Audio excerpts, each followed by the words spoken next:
been Catholic, well, practicing Catholic your entire life? So as long as I can remember, I've been Catholic and evangelizing. I remember a moment in third grade when Bob O'Connor asked me at a sleepover, "Do you really think God is real?"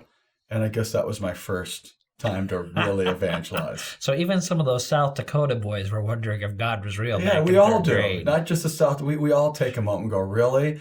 And then do we just open our eyes and we can see God reflected in everything around us. So how important was your family and growing up in Sioux Falls to your formation then? Yeah, so Catholic family. So it was a family that sat down and ate together every night. And you think, wow, what an interesting thing to start with the Catholic faith. One of the reasons for the breakdown of the family is the dinner table, without a doubt. Mm-hmm. So we've compromised the dinner table. You know, we're eating in front of TVs. We're not looking at each other. We're not having conversations. Catechesis happens at the dinner table. Even just think about where Jesus began our Catholic faith. At the dinner table, he broke bread, you know, and then he prepared us. And then it continued at the altar. I mean, the altar is a dinner table. He feeds himself. This is my body. This is my blood. And to think that we've gotten away practically from what it means to live out our faith. So yeah, I grew up Catholic, and a lot of that Catholic faith was at the dinner table. And then the next thing is sacramentally. So went to the God's dinner table, the altar, and a family that it was something you did. No, non-negotiable.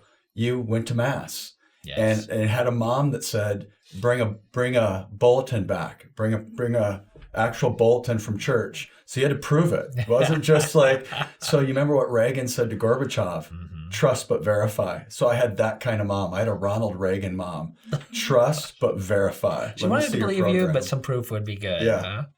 Well, and jumping ahead then, you were in the Air Force.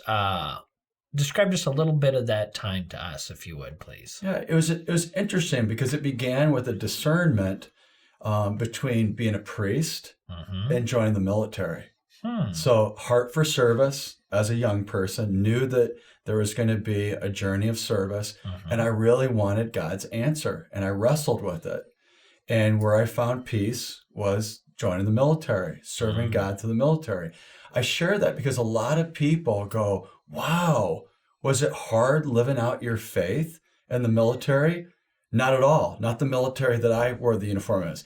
But the military that I joined, the core values were integrity first, service before self, excellence in all we do.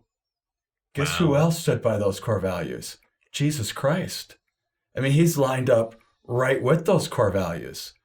And so it was an institution that valued faith as well. There's a chaplain on every base. Yes. There's a chaplain.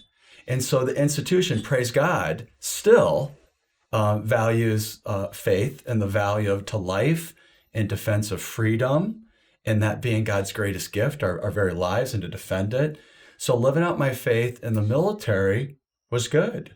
All right. Yeah, and as a kid at the Air Force Academy, led a Bible study in the Catholic Diocese of Colorado Springs, started the first ever young adults group. Interesting to think about that. You know, right now they're pretty normal, young adults group in diocese. Think about back 1992, there wasn't a young adults group in the entire Diocese of Colorado Springs. And even in Sioux Falls, South Dakota, when that group started, my oldest brother, Joe, I told him about, there wasn't a young adults group in the Diocese of Sioux Falls, South Dakota. He started it with some friends. So this concept of needing community, we talked about the dinner table. How about needing community? How about, men coming together to learn about male spirituality? How about women coming together to learn about what it means to be a Christian woman? We learn about these things on tech retreats and search retreats and Cursillos.